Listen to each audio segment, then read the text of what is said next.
శ్రీనివాసరావు, మోదుగు శ్రీనివాసరావు, పొంగల వినాయకరావు అన్న అతనితో పాటు ఉన్నారు. తర్వాత దీనికి ఇరుగులపాటి రాంబాబు అన్న అతను కూడా సహకారం అందించడం జరిగింది. నిన్న అధికార పార్టీ వాళ్ళు వైసీపీ వాళ్ళు పాత్ర ఉందండి, ఆన్లైన్ చేశారని చెప్పేసి అందరి దర్యాప్తులో ఉందండి. ఇప్పుడు మేము అక్కడ జరిగిన దానికి సంబంధించి కేసు రిజిస్టర్ చేయడం జరిగింది. ఫర్దర్గా ఇంకా ఎవరైనా ఇందులో దీనికి సంబంధించి భాగస్వాములు అయి ఉంటే ఖచ్చితంగా వారి మీద కూడా చర్య తీసుకుంటాం. ఎవరైనా కానీ ఈ సందర్భంగా గుర్తుపెట్టుకోవాల్సింది, స్థానిక నాయకులు, జాతీయ నాయకులు కానీ, విగ్రహాలు లేదంటే జెండాలు కానీ ఇటువంటివి సున్నితమైన అంశాలు.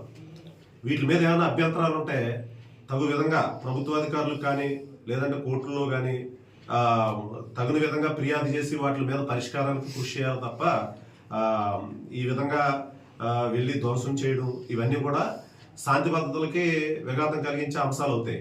చాలా సున్నితమైన అంశాలు, ప్రజల మధ్య విద్వేషాలు వస్తాయి, వర్గాల మధ్య ఘర్షణలు ఏర్పడతాయి. కాబట్టి ఇటువంటివి దయించి ఎవరు కూడా చట్టాన్ని చేతుల్లో తీసుకొని విధ్వంసం చేయడం ఇటువంటి చర్యలకు పాల్పడొద్దని పోలీసు వారి తరఫున కోరి ప్రార్థిస్తున్నాను.